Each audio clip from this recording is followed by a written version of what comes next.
마태복음 6장 9절에서 15절 말씀 되겠습니다.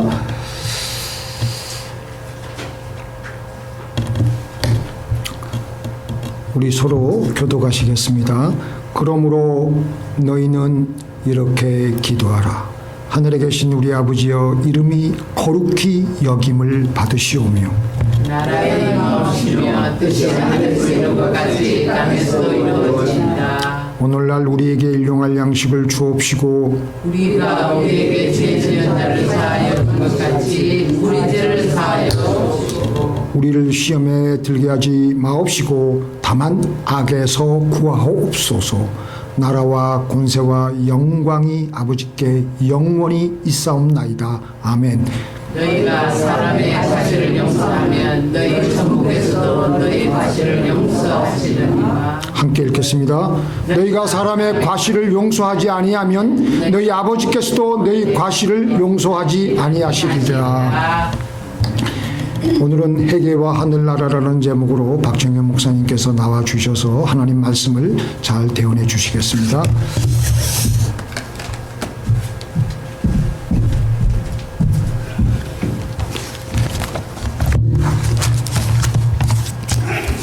할렐루야. 네, 잠깐 기도하겠습니다. 하나님 아버지 감사합니다. 주님께서 친히 성령 하나님으로 우리 각자의 심령에 역사하시고 말씀하시는 줄 믿습니다. 이 믿음으로 저희가 전하는 자나 또 듣는 자나 우리 주님의 음성을 듣게 축복하여 주시옵소서. 역사하여 주시옵소서. 예수님 이름으로 기도합니다. 아멘.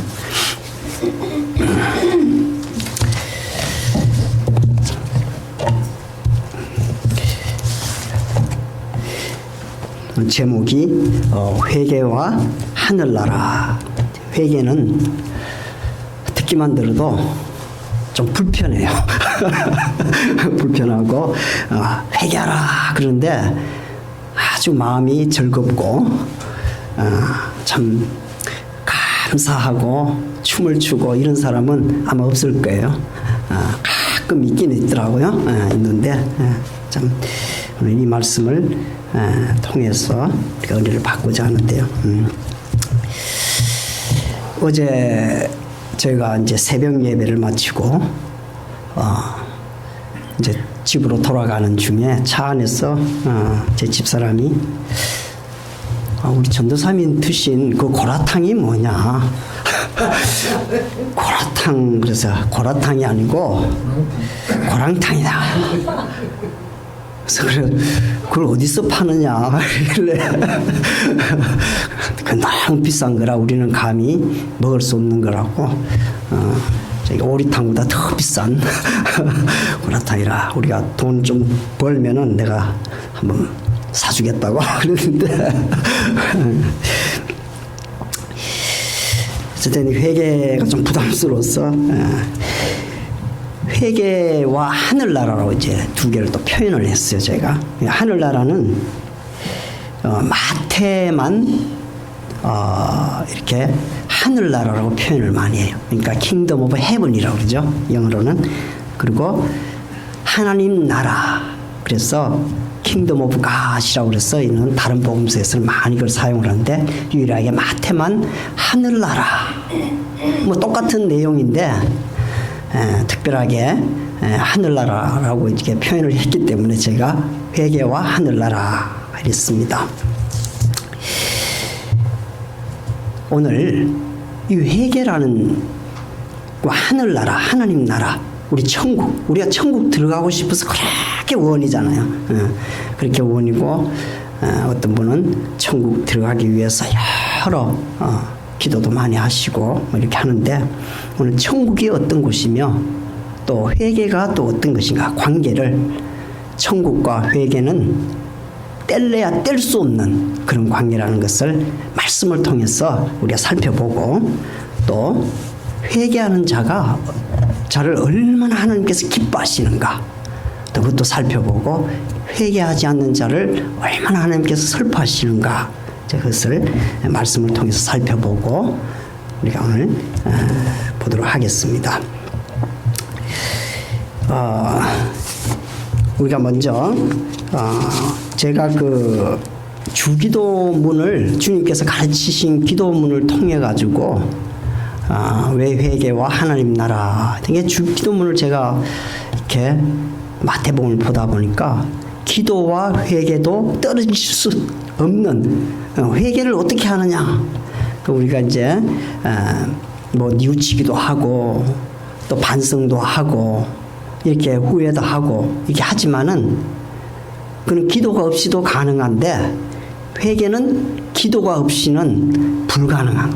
그래서 오늘 어떻게 회개와 하늘나라가 밀접한 관계가 있는지 또 기도와 어떻게 밀접한 관계가 있는지 해서 주기도문을 뭐 전체는 이렇게 살펴볼 수는 없고 우리가 기도문의 후반 파트를 통해 가지고 살펴보면서 받도록 하겠습니다.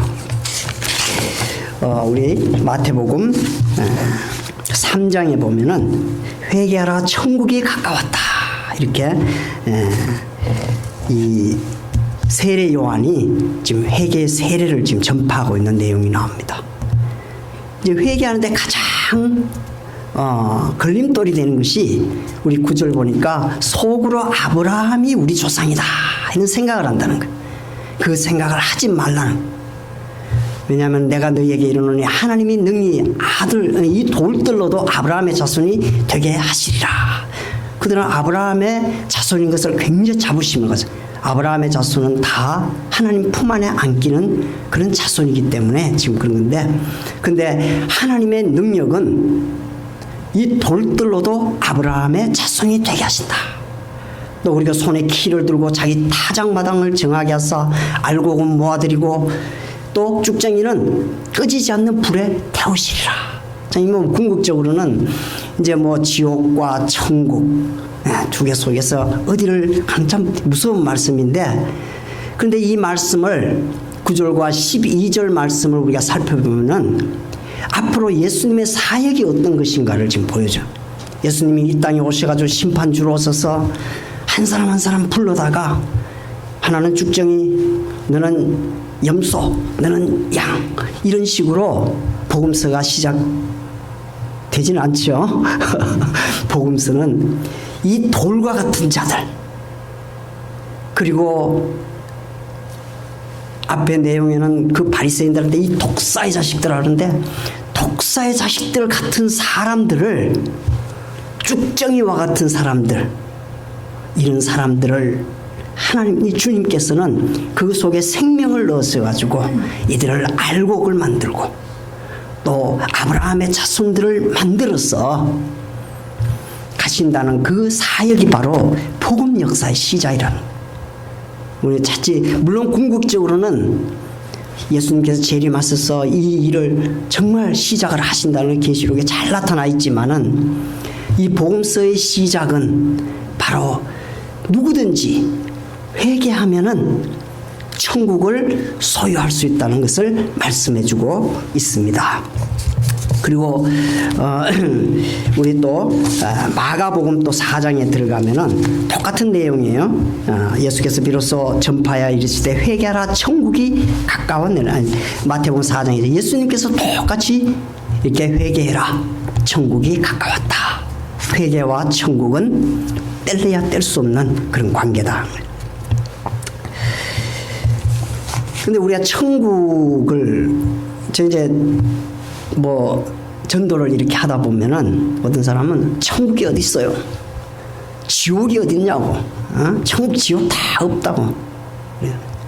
그래서 제가 천국과 지옥이 어디 있는지를 제가 보여주겠다고. 어딘데요? 우리 집에 와서 일주일만 같이 살아보면은 천국도 경험하고 지옥도 경험한다.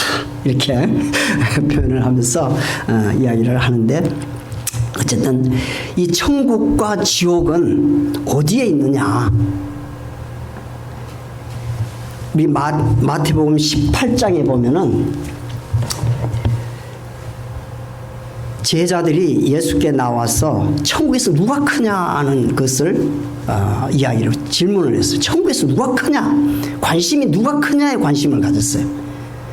그런데 예수님께서는 3절에 보면 천국에 들어가지 못하리라고 말씀하신 걸 볼 때 천국에 누가 크냐가 중요한 것이 아니고 들어가느냐 못 들어가느냐 그것이 중요하다는 거예요. 그래서 천국에는 그래서 예수님께서 한 어린아이를 불러다가 앞에 세우시고 진실로 너희에게 이르노니 너희가 돌이켜 어린아이들과 같이 되지 않으면 결단코 천국에 들어가지 못하리라. 그 예수님께서 말씀을 이렇게 가르치다가 이제 누가 질문을 했죠. 제자들 중에 천국에 누가 크냐고. 베드로가 크냐 요한이 크냐 아니면 야고보가 더 크냐. 자기들은 누가 크냐가 중요해. 우리가 대통령 선거를 하는 중에 많은 사람들이 열심히 일을 하잖아요. 유튜브를 각자 야당은 야당대로 여당은 여당대로 다 왜 그렇게 싸우느냐. 누가 크냐가 중요하기 때문에. 누가 크냐. 누가 앞으로 더 열심히 해서 누가 국무총리가 되고 누가 장관이 되고 거기에 관심이 더. 그래서 뭐 누가 더 열심히 했느냐 뭐 누가 더 이제 거기에 관심이 많지만은 예수님께서는 천국은 이 어린아이를 저는 어떤 아이를 세웠을까 좀 궁금했어요. 말 잘 듣는 참 예수님의 말씀에 귀를 기울이고 눈을 쫑긋하게 있는 아이를 불렀었을까. 저는 그런 좀 의심스러워요. 엉뚱한 짓 하는 애를 불러다가 다 보여요. 이게 그 말씀을 가르치다 보면 뭘 하는지. 우리 뉴스 이렇게 보면은 뭐 중간에서 뭐 스마트폰을 가지고 무슨 짓 하는 거 다 보이잖아요. 이 위에서 보면 다 보여요. 다 보이니까 그런 아이를 하나 풀어서 중간에 그냥 가운데다 세웠어요. 애가 얼마나 놀랐겠어요. 그냥 겁이 나가지고 열심히 말씀에 집중하는 아빠 호주머니에 돈을 싹 꺼내는 걸 벗었는지도 모르겠어요. 제 생각인데 그런 아이를 불러다 왔으니까 얼마나 놀래가지고 잘못했습니다 선생님 잘못했습니다. 그리고 호주머니에 친구들로부터 훔친 장난감 모든 걸 다 내가 용서해달라고 이런 아이와 같은 자가 바로 천국에 들어가는 자다 이렇게 말씀하시고 참 우리는 회개라고 생각할 때 참 복잡하게 생각하는 경우가 많아요. 눈물 콧물 한번 기도원에 들어가서 그냥 그렇게 많이 기도를 해야 회개가 되는 걸로 뭐 그렇게 또 해야 되죠. 그렇지만은 우리는 죄를 짓는다는 것은 하나님 앞에서는 실수를 하는 거죠. 우리가 예수님을 영접하고 난 이후에도 끊임없이 회개가 이루어져야 된다. 그래서 말씀에 보면 누가복음 24장에 마지막에 보면 이 회개의 복음이 전파돼야 된다. 세상 끝까지 전파해야 된다. 우리는 회개를 끊임없이 해야 되고 또 그다음 이 회개를 또 전파를 해야 되고 이제 그런 사명을 가진 것이 바로 교회고 크리스천들이 해야 될 일이다 이렇게 말씀하고 있습니다. 근데 우리는 뭐 죄악된 세상에 살다 보면은 죄를 지을 수밖에 없죠. 우리 이제 기도도 우리를 뭐 시험에 들지 말게 하시고 또 시험에 들 수밖에 없는 우리들 또 저녁에서는 또 가서 이 또 막에서 좀 구해달라고 기도하는 우리의 모습이 바로 우리가 아닌가. 이제 제가 중학교 때 한 아이가 이렇게 실수를 했어. 근데 그것이 가만히 있으면은 교실 안이 다 냄새가 다 풍기잖아요. 하나 많이 척하고 이렇게 앉아 있는데 선생님이 아주 지혜로운 선생님이었었어요. 그래서 살짝 가서 갔다 오라고. 이제 그런 걸 볼 때 또 이제 우리 동네에 한 아이가 또 실수를 해가지고 막 뛰어가면서 엄마 샀다. 이놈 돈 없는데 뭘 샀어? 그러니까 뭘 샀다. 그러니까 이제 엄마가 보고는 그냥 볼기짝 한번 두들기고 다 씻어주고 또 옷을 또 갈아입고 나와서 또 기분 좋게 우리 하나님 앞에 가서 그런 거예요. 우리가 실수할 수도 있고 죄를 지을 수도 있고 했는데 하나님 앞에 나아가서 하나님 저 샀습니다. 그럼 하나님께서 왜 그렇게 하지 말라고 아무거나 먹지 말라고 그랬는데 그걸 먹고 그랬어 했냐? 그러면서 또 야단도 또 맞고 그러면서 또 예수님의 그 보혈로 깨끗이 씻어주시잖아요. 그럼 또 시원하게 앉아서 또 하나님 앞에 나가서 즐겁게 찬양하고 또 기도하다가 또 나가다 보면 또 실수할 수도 있고 그것이 우리 삶이 그렇다. 그 회개를 항상 회개는 하나님 앞에서 이렇게 어린아이와 같이 해야 된다. 우리 주님께서 그래서 어린아이들과 같이 되지 아니하면 결단코 천국에 들어가지 못하리라. 그럼 천국은 어디에 있느냐? 우리 천국을 어디에 있는지는 누가복음 17장에 보면은 우리 주님께서 말씀하셨어요. 우리 같이 누가복음 17장 우리 같이 읽겠습니다. 시작. 사람이 너희에게 말하되 보라 저기 있다 보라 여기 있다 하리라. 그러나 너희는 가지도 말고 쫓지 마라 이랬는데 20절에 보면 바리새인들이 하나님의 나라가 어느 때에 임하니까 물었어요. 그러니까 하나님 나라가 어느 때에 임하느냐면 예수님께서 대답하시되 하나님 나라는 볼 수 있게 임하는 것이 아니다. 그렇게 말씀합니다. 여기 있다 저기 있다가도 못하리니 하나님의 나라는 어디에 있다고요? 너희 안에. 너희 안에. 지금 하나님 나라는 하나님의 통치가 있는 이곳에 있는 줄 믿습니다. 또 우리가 회개하는 그 마음 가운데 천국이 임하는 줄 믿습니다. 우리가 하나님 앞에 나아가 하나님 샀습니다. 그러면 또 하나님께서 깨끗이 씻어주시고 그게 천국이잖아요. 천국에 이렇게 우리는 참 어느 때에 임하는가 그걸 참 관심이 많아요. 바리새인들도 마찬가지고 근데 하나님은 어느 때를 말씀하시지 아니하시고 오히려 하나님 나라는 여기 있다 저기 있다 그리고 또 너희 여기 있다 저기 있다 해도 가지 말라는 거예요. 하나님의 나라는 어디에 있다고요? 너희 가운데 있다 이렇게 말씀하고 있습니다. 저와 여러분 심령에 하나님의 나라가 항상 임해 있는 심령이 될 수 있기를 주님의 이름으로 축복합니다. 우리가 본문으로 돌아가서 한번 제가 원래 참 논리적이지도 못하고 참 말씀을 여기저기 이렇게 모아서 좀 깔끔하게 이렇게 전할 수 없는 게 제가 그런 은사가 별로 없어요. 하다 보면 막 두서없이 이렇게 하다가 하는데 성령님께서 여러분들 심령 속에 역사서 잘 정리하셔서 들으실 수 있기를 주님의 이름으로 축복합니다. 우리 본문으로 다시 돌아가면 우리 주기도문 앞에 끝은 우리가 두 부분으로 나눌 수가 있죠. 9절부터 10절까지는 하나님의 영광을 위해서 우리 기도하라는 것이고 11절부터 13절까지는 우리가 우리의 필요를 위해서 기도하도록 이렇게 말씀하셨는데 자 앞에 것은 우리가 좀 스킵을 하고 11절 보시게 되면은 오늘 우리에게 일용할 양식을 주옵시고 일용할 양식이라는 여러 가지 말씀을 드릴 수 있지만은 우리 육신의 건강을 위한 그 양식이 바로 일용할 양식이죠.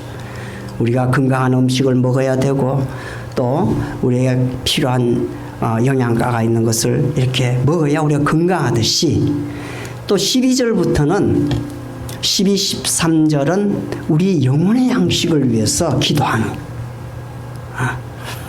영혼의 양식 또한 굉장히 중요하죠. 우리 사도 요한이 사랑하는 자여 내 영혼이 잘됨 같이 범사가 잘되고 그 다음에 뭐죠? 뒤에는 강건하기를 내가 강구한다 그랬어요. 영혼이 잘될 때 범사가 잘되듯이 우리가 이 영혼의 양식을 놓쳐버리면은 결국 육신의 건강도 놓쳐버리는 경우가 참 많습니다. 그래서 오늘 특히 영혼의 양식은 무엇인가 12절 보면 우리가 우리에게 죄 지은 자를 사해 준 것 같이 우리 죄를 용서에 대해서 말씀하고 있어요. 이 용서는 회개가 없이는 용서가 이루어질 수가 없어요. 우리 하나님 앞에 나아갈 때도 우리 죄를 자복하고 회개할 때 하나님께서 용서를 해주시잖아요. 그와 마찬가지로 우리 다른 사람들의 죄를 사하여 주는 것 또한 용서가 항상 그게 동반이 된다. 뭐 가끔 일방적인 뭐 용서 어떤 그런 것이 없더라도 내 마음에 이렇게 용서를 해야 되는 경우도 많이 있지만은 근본적인 우리가 볼 때 하나님 앞에서 우리가 죄 사함을 받을 때 특히 우리가 우리 죄를 사하여 달라고 할 때 우리 죄 지은 자를 사하여 준 것 같이 근데 우리는 우리 죄를 사해 준 자를 어떻게 우리가 죄를 사해 줄 수가 있겠습니까? 우리는 1만 달란트 탕감받은 자인 것을 우리가 하나님 앞에 나가 깨닫게 될 때에 어떤 사람이라도 다 용서가 된다는 것입니다. 오늘 말씀을 통해서 볼 때 우리가 가장 서로 상처를 주고 또 서로에게 뭐라 그럴까요? 뭐 불편함을 주고 마음을 아프게 하고 이런 자가 누구예요? 같이 사는 부부가 가장 많은 것 같아요. 제가 목사 부부지만은 지옥도 경험하고 또 천국도 경험하는 것이 바로 가정인데 부부가 같이 살면서 우리 이제 이충건 박사님이 이제 뭐 정치학을 가끔 제가 유튜브를 보게 되는데 전쟁사를 보면은 싸움이 가장 많을 때 이웃이라고 그래요. 이웃 나라하고 싸우지 멀리 떨어져 있는 나라하고는 싸우지 않는다. 그 서로 상처를 주고받는 것이 어디 이웃집 아저씨가 나를 상처 주는 것도 아니고 그런 거 뭐 듣는 거는 그냥 흘러버리면 되는데 부부간에 서로 말을 주고받을 때 그때 우리가 서로 상처를 많이 받잖아요. 그것을 우리는 용서를 해야 된다. 우리는 그것을 놓쳐버리고 나면은 참 집 자체가 어떤 지옥이 되었다가 천국이 되었다가 그러나 서로 각자가 하나님 앞에 나아가서 회개하고 하나님의 용서의 사죄함을 덧입고 피차 용서하게 될 때에 그곳이 천국인 줄 믿습니다. 그래서 오늘 말씀을 통해서 우리가 죄 지은 자를 사하여 준 것 같이 우리 죄를 사하여 달라 이 기도를 항상 우리 기도의 자리에 어떤 장소에 상관없이 천국을 우리 가운데 이루게 되려면은 항상 그냥 성령님께서 우리에게 죄를 회개하라고 마음을 주실 때 그냥 그 자리에서 엎드려서 아까 말씀드렸지 어린아이와 같이 아버지 또 제 입에서 샀습니다. 제 아내가 상처를 받았습니다. 제 남편이 상처를 받았습니다. 그렇게 말씀할 때 우리는 다시 천국을 맛볼 수가 있습니다. 그런 천국이 항상 여러분 가정에 있기를 주님의 이름으로 축복합니다. 우리가 참 칭찬은 고래도 춤을 춘다 하는 그 옛날 책 이거 나온 것 같은데 회개는 하나님을 춤을 추게 합니다. 우리가 방금 봤지만은 그 내용이 누가복음에 우리가 쭉 나오죠. 그 내용을 보면 누가복음 15장 그 전에 이 누가복음 15장에 보더라도 이 탕자가 돌아왔을 때 내 동생은 죽었다 살아났으며 내가 잃었다 얻었기로 우리가 즐거워하고 기뻐하는 것이 마땅하니라. 이 아버지의 마음이거든요. 우리가 하나님 앞에 등을 돌렸다가 다시 하나님 앞에 나아갈 때는 하나님께서는 우리는 그냥 죽을 상이 돼서 걸어가지만 하나님께서 달려오신다 그래. 춤을 추면서 오신다 그래. 또 그리고 내가 너희에게 이와 같이 죄인 하나가 회개하면 우리는 다 죄인이에요. 의인은 없다고 그랬으니까 회개하면 하늘에서는 회개할 것이 없는 의인 99이나 기뻐하는 것보다 더하리라 그랬어요. 이와 같이 내가 너희에게 이르노니 이와 같이 죄인 하나가 회개하면 하나님의 사자들에게 기쁨이 되느니라 이렇게 말씀을 하고 계십니다. 그만큼 우리가 회개는 하나님을 춤을 추게 한다는 것을 잊지 마시고 앞으로 우리 어떤 권사님이 아들이 교통사고로 인해 얼굴이 많이 망가졌어요. 망가져가지고 그래서 이제 친구 권사님이 아유 권사님 아들이 장가도 못 가게 생겼는데 이거 어떻게 하느냐고 권사님이 무슨 헛소리 하느냐고 회개만 잘하면 된다. 아들이 회개만 잘하면 하나님 앞에서 기쁨을 받고 우리가 되는 그런 줄 있습니다. 제가 우리 오늘은 특별하게 주님께서 가르치신 그 기도를 함께 드리면서 다시 한번 이 말씀에 대한 의미를 생각하는 귀한 시간 되기 바랍니다. 기도드리겠습니다. 하늘에 계신 우리 아버지 이름이 거룩히 여김을 받으시오며 나라의 마옵시며 뜻이 하늘에서 이루어진 것 같이 땅에서도 이루어지이다. 오늘날 우리에게 일용할 양식을 주옵시고 우리가 우리에게 죄 지은 자를 사하여 준 것 같이 우리 죄를 사하여 주옵시고 우리를 시험에 들지 말게 하옵시며 다만 악에서 구하옵소서. 대개 나라와 권세와 영광이 아버지께 영원히 싸움나이다. 아멘.